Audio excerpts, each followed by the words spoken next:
Olá, meus irmãos, tudo bom? Que a paz do Senhor seja conosco nos nossos lares, nas nossas casas, e que o Espírito Santo nos dê o entendimento e o aprofundamento do nosso coração na grandeza do seu propósito, da sua graça. Vamos a mais um estudo? A segunda carta de Jesus é endereçada à igreja em Esmirna. E eu vou fazer a leitura, agora uma leitura superficial e pontuando algumas coisas do contexto da cidade e da igreja, tá bom? Então vamos lá. Apocalipse, capítulo 2, versículo 8. Ao anjo da igreja em Esmirna escreve. E aí Jesus vai se apresentar agora. Essas coisas diz o primeiro e o último, que esteve morto e tornou a viver. Aqui é uma primeira ligação de que o próprio Jesus faz com o contexto da cidade. Esmirna, cerca de 2000 a.C., havia sido completamente destruída pelos lídios e ela foi reconstruída de maneira ainda mais bela. Então, era uma cidade que tinha experimentado essa experiência, né? Tinha vivido esta experiência de renascer após ser destruída. Esteve morto e tornou a viver. Conheço a tua tribulação, a tua pobreza. E a segunda questão que vale a pena ressaltar é que Esmirna era uma cidade extremamente bela e extremamente rica. E Jesus aqui então assinala de que a igreja é uma igreja que passa por tribulação e passa por pobreza. Então existe um contraste muito grande entre a comunidade, entre a igreja e o contexto da cidade. Mas tu és rico. Então veja, uma comunidade pequena, sem expressão nenhuma social e econômica numa cidade rica, sofrendo perseguição, sofrendo tribulação, a rejeição social. No entanto, Jesus diz que esta igreja pobre e sem expressão econômica, política e social, diz que na verdade ela é uma igreja rica. Essa é a visão de Jesus a respeito da igreja. E mais, e a blasfêmia dos que si mesmos se declaram judeus e não são. Então, é a igreja que sofria a blasfêmia daqueles que se declaravam judeus, mas não eram, segundo a visão de Jesus, sendo antes sinagoga de Satanás. Lembrando que o judeu é aquele que é o israelita, né? Provém da tribo de Judá. Então pode ser aqui o judeu de sangue ou pode ser aquele prosélito convertido à religião judaica e que professa a fé de Abraão. E Jesus vai chamar esta comunidade aqui de sinagoga, na verdade, sinagoga, comunidade de Satanás. Lembrando que sinagoga é o lugar onde os judeus iam para aprender, para manter a sua cultura viva. A sinagoga é, sobretudo, um lugar de ensino. Então, Jesus está assinalando aqui que existe uma comunidade em Esmirna que, muito embora se declare uma comunidade que sustenta a cultura e a fé de Abraão, na verdade, são aprendizes de Satanás. Esmirna contava com uma comunidade relativamente grande e influente de judeus naquele momento, naquela época. Judeus que gozavam de liberdade de culto, liberdade até relativamente grande, em virtude de que eles se submetiam ao governo romano para poder ter a manutenção das suas regalias políticas, econômicas e de culto também, tá bom? Inclusive, vale a pena lembrar que no processo judicial de Jesus, os judeus chegam a declarar a Pilatos que se Pilatos não crucificasse a Jesus, ele não seria um amigo de César. E aí Pilatos fala assim, mas eu vou crucificar, eu vou julgar aqui, condenar o rei de vocês? E eles dizem assim, não temos outro rei senão a César. Então veja, desde alguns anos atrás, né, desde o tempo de Jesus aqui, vamos pensar aqui em 60 anos atrás, mais ou menos, os judeus já traziam essa cultura de aliar-se ao poder romano para manutenção das suas estruturas religiosas, políticas e, sobretudo, a classe da nobreza, né? Então, sinagoga de Satanás. Esses mesmos judeus aqui estavam difamando os cristãos. E lembrando que esses judeus, eles vêm perseguindo os cristãos e perseguiram o apóstolo Paulo com muita veemência, com muito afinco. A grande pressão que os cristãos sofreram desde o início da sua fé, desde o início do caminho, foi por parte dos judaizantes. Versículo 10. Não temas as coisas que tens de sofrer. Eis que o diabo está para lançar em prisão alguns dentre vós para ser dispostos à prova, e tereis tribulação de 10 dias. Sê fiel até a morte. E aqui mais uma relação de Esmirna, em relação ao contexto de Esmirna. Esmirna era uma cidade extremamente leal, a cidade mais leal do Império Romano. Os historiadores chegam a dizer que Esmirna era a cidade mais leal ao Império Romano, tendo uma relação muito antiga, antes até do Império Romano se tornar o grande império que veio a ser. Esmirna já tinha relações muito profundas com relação ao culto ao imperador, com culto a Roma. Né? Em Esmirna havia ali o templo, a Dea Roma, né? A deusa Roma. Então, Esmirna era extremamente leal a Roma, e a cultura e, sobretudo, a Roma como deidade, ao imperador como deidade. Então, o culto ao imperador e o culto a Roma era muito estimado em Esmirna, de maneira que os cristãos, por não aderirem ao culto ao imperador, nem tampouco ao culto a Roma, eram rechaçados e rejeitados socialmente, economicamente, assim por diante. Sê fiel até a morte e dar-te-ei a coroa da vida.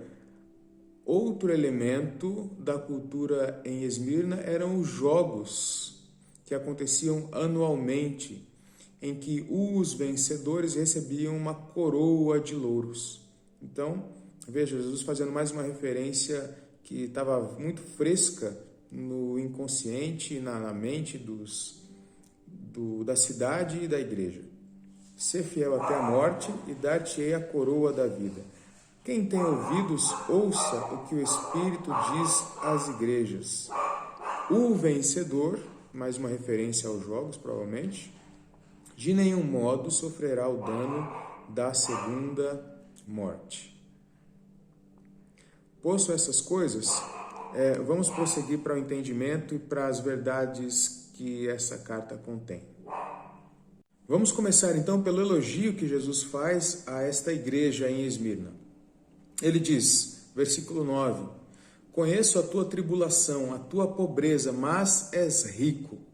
Então veja, o elogio que Jesus faz és rico. E Jesus está fazendo um contraponto entre a situação, né, a contingência da comunidade, a situação da cidade, que é uma cidade aparentemente, né, uma cidade do ponto de vista humano extremamente rica. E Jesus faz uma oposição entre aquilo que é aparente e aquilo que de fato ele enxerga, aquilo que é a realidade subjetiva ou a realidade eterna. Então, gostaria de afirmar e já deixar como verdade dita por Jesus aqui, é que a igreja em Esmirna é que trazia o real significado, a real vocação desta cidade. Nisto consiste a riqueza da igreja em Esmirna. Ela é quem traz, ela é quem traduz a real riqueza da cidade. Ela é quem manifesta a riqueza verdadeira da cidade de Esmirna. E isso para nós é extremamente importante no que se refere a pensar a igreja como sendo essa pessoa, né? Como sendo este ente que traduz para a cidade o real propósito e a real vocação da cidade. É a igreja que traduz a vocação da cidade. Então, veja, Jesus está chamando aqui, está elogiando a comunidade de Esmirna como sendo uma igreja rica. A cidade, humanamente falando, se declara como rica, mas quem traduz o real significado da riqueza é a igreja.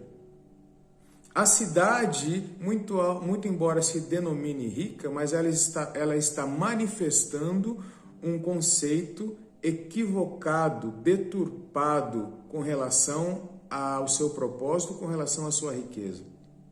Então, vou afirmar mais uma vez, é a igreja que traduz a realidade, a verdade, que lança luz sobre a verdade do propósito da cidade.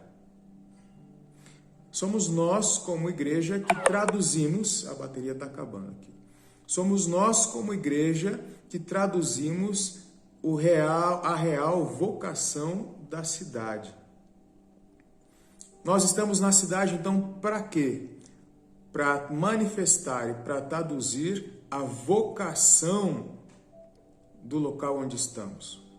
Então, vejamos, muito embora a comunidade de crentes em Esmirna não se conformasse de maneira alguma com a cidade, na sua riqueza, na sua opulência, no culto ao imperador, mas a igreja era tida por Jesus como rica porque ela carregava algo de extremo valor, que é inclusive apontado pelo próprio nome da comunidade, Igreja de Esmirna. É ela quem traduz plenamente esse nome. Esmirna significa mirra em grego. Mirra é um arbusto espinhoso do qual se tira a especiaria que nós conhecemos como mirra, que é amplamente citada nas escrituras, inclusive.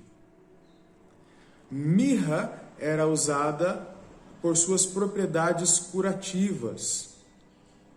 Então veja, como essa igreja, como essa comunidade, ela está profundamente identificada com o propósito da cidade, ou que deveria ser o propósito da cidade segundo Jesus, e por isso da sua riqueza. A igreja, esta comunidade, carregava em si a propriedade curativa para a cidade. Ela traduzia tudo aquilo que era a cura para a cidade. Em segundo lugar, quando nós olhamos lá para Êxodo, capítulo 30, versículos 22 em diante, Deus manda que se faça um óleo santo, um óleo sagrado para a unção. E a base deste óleo é a mirra. E já que fazendo um salto teológico, só para a gente ganhar tempo, mas esse óleo da unção, ele é símbolo da própria presença do Espírito Santo, que carrega em si, antes de mais nada, a cura para a nossa cidade. E é a igreja quem carrega, é a igreja que, antes de mais nada, está santificada, está consagrada, está embanhada pelo óleo do Espírito Santo, que está lavada pelo óleo do Espírito Santo, que porque está embanhada no Espírito Santo, cura a cidade, separa, consagra também a cidade. Se nós nos lembrarmos da história de Esther, lá no capítulo 2, lá se menciona também que as mulheres, né, as princesas que eram levadas diante de Assuero, elas eram tratadas por 6 meses com essência de mirra. Mirra embelezava, mirra, eu já vou aplicando aqui, tá? Mas mirra embeleza a noiva, tá entendendo? Mirra conserva a beleza da noiva e mirra embeleza, prepara a noiva para o encontro com o noivo. A igreja é, portanto, aquela que está sendo embelezada e que embeleza a cidade, embeleza o mundo, conserva o mundo de tal maneira que as pessoas possam se encontrar apresentáveis e em condições ao noivo. Compreende? Outra menção que se faz à mirra, já no Novo Testamento, é o presente, ou os presentes proféticos que Jesus recebe dos magos vindos do Oriente. E os presentes são ouro, indicando a realeza de Jesus, incenso indicando a sua divindade, e mirra, que indica o seu propósito, indica a sua vocação, indica o seu trabalho. Por quê? Porque mirra, para ser extraída, ela precisa ser submetida a condições diferentes de pressão e calor. Assim como a maioria das especiarias, para serem extraídas, para ser extraído o óleo, você precisa submeter esse arbusto a condições diferentes, condições superiores de pressão e temperatura. Não é? Na física, na termodinâmica, nós temos as condições padrões, as condições padrão, na verdade, de pressão e temperatura. Ao passo que, quando nós alteramos, ao se alterar as condições de pressão e temperatura, você modifica o objeto, você modifica a estrutura das coisas. E é o que acontece no ministério, é o que traduz o ministério de Jesus. O próprio Espírito o coloca sobre condições diferentes de pressão e de temperatura para que dele se extraísse o óleo da vida. É o Espírito que o conduz ao deserto para ser testado pelo diabo. E ele é levado à cruz como o ponto ápice da máxima pressão. E é nesse momento que dele se extrai o máximo e a plenitude da vida. Assim como o processo da mirra, em que a resina curadora, em que a especiaria curadora só pode ser retirada sobre um intenso processo de pressão e temperatura. E o que isso diz? O que isso fala a respeito da igreja de Esmirna? Jesus diz a esta igreja: eu sou o primeiro e o último. O que significa? Eu sou a tua referência histórica existencial. Primeiro e último, eu sou a referência histórica. Ou seja, a igreja de Esmirna era rica porque manifestava e traduzia plenamente a referência que tinha de Jesus, aquele que sofreu a maior pressão e dele se extraiu plenitude de vida. Da mesma forma, a igreja em Esmirna passava e sofria uma grande pressão e dela também se extraía plenitude de vida para a cidade. Então veja, eu sou o primeiro e o último, eu conheço, é o que ele diz, eu conheço a tua tribulação, ou seja, eu passei por esta pressão, eu fui submetido às mesmas condições de pressão sobre o Império Romano, sobre a perseguição blasfêmia dos judeus, sobre mim colocaram uma coroa de espinhos. Eu também fui posto aprisionado, eu também sofri a morte. Então eu sou a tua referência, eu sou a referência da igreja, o primeiro e o último, eu sou a referência plena da igreja. Eu conheço esta pressão, eu conheço esse estado de impotência, de pobreza, mas eu digo, tu és rica, por quê? Porque tu traduzes perfeitamente o propósito para o qual foste criada na eternidade, que é ser esta extração, ou seja, esse derramamento de vida sobre a cidade.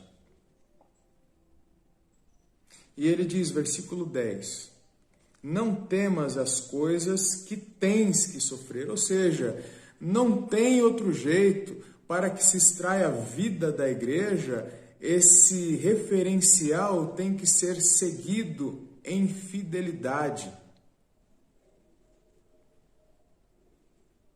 Não tem outro jeito, tem que passar, a igreja tem que sofrer pressão. A igreja irá sofrer pressão. A igreja, sob condições normais de pressão e temperatura, ela não realiza o seu propósito, que é o de exalar o óleo da vida e de cura para a cidade. Se a igreja não está sofrendo pressão, é porque algo está errado. Algo está errado.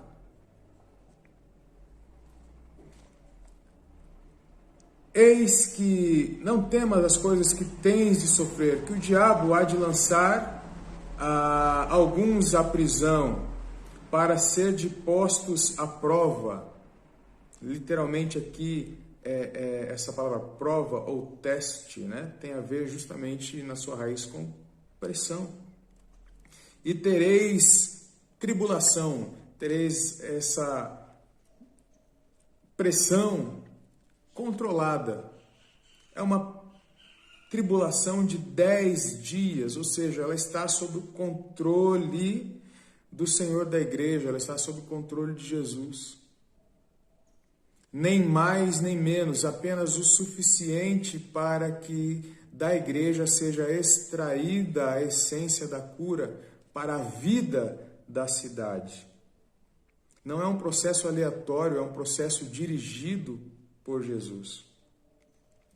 E ele diz, ser fiel até a morte e dar-te-ei coroa da vida. O que é ser fiel? Ser fiel não é ser leal. Esmirna era leal a Roma. Um ladrão é leal à sua quadrilha.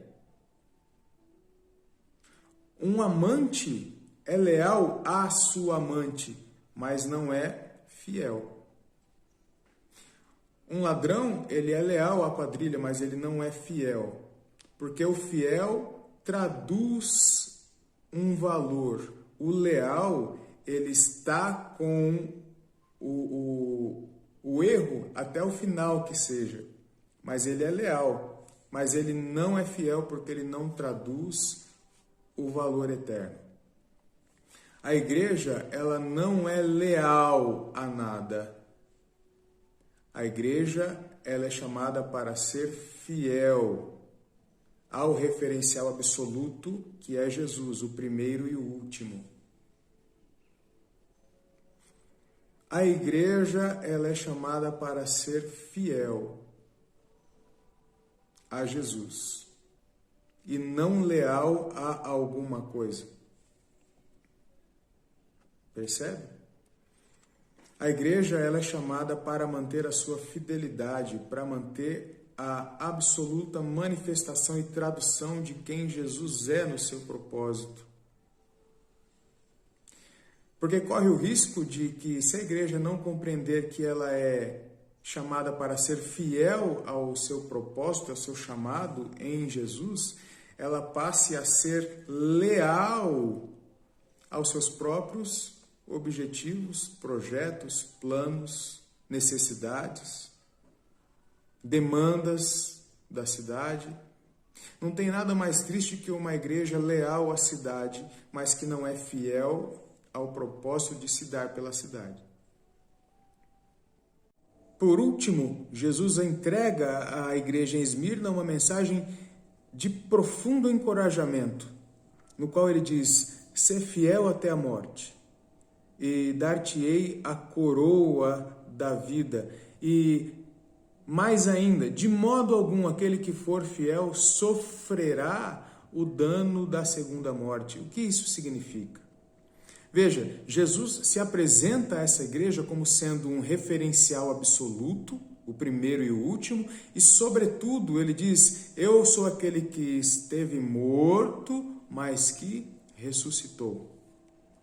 Ora, se ele é nosso referencial absoluto, significa que nós podemos nos entregar a todo processo de esmagamento, todo processo de achatamento, de pressão, para que de nós se extraia cura para quem está do nosso lado. Nós podemos experimentar todo o processo de pressão sobre nós, para que de nós saia cura, porque é certo que em todo esse processo nós encontraremos a ressurreição da nossa vida e do nosso espírito, inclusive sobre a morte física do nosso corpo.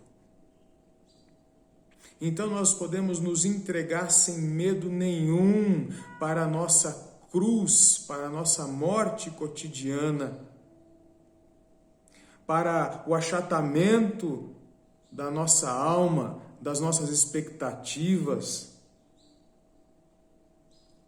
porque Jesus garante que em todo esse processo nós encontraremos vida, inclusive sobre a morte física. Nas palavras do apóstolo Paulo, ele diz assim lá em Romanos capítulo 8: "Porque eu estou bem certo que as tribulações, as dificuldades desse presente momento em nada se pode comparar à glória que há de ser revelada em nós." Que diremos, pois, diante dessas coisas? Se Deus é por nós, quem será contra nós? Aquele, pois, que entregou o próprio Filho, não o poupou e o entregou a todos nós, não há de entregar com ele também todas as coisas? Quem tentará acusação contra os escolhidos de Deus? É Deus quem os justifica. Quem é que condena? Se foi o próprio Jesus quem morreu e antes ressuscitou de dentre os mortos, e que também está à direita do Pai e que intercede por nós, quem nos separará do amor de Cristo Jesus? A tribulação? Ou seria a angústia? A perseguição? Ou seria a fome, o perigo, a espada, a nudez? Como está escrito: "Por amor de ti somos entregues todos os dias como ovelhas ao matador." Estou certo de que nada e de que somos mais do que vencedores naquele que nos amou. E de que nada, nada pode nos separar do amor de Deus que está em Cristo Jesus. Nem anjos, nem principados, nem potestades, nem as coisas do presente, nem as coisas do porvir, nem altura, nem profundidade,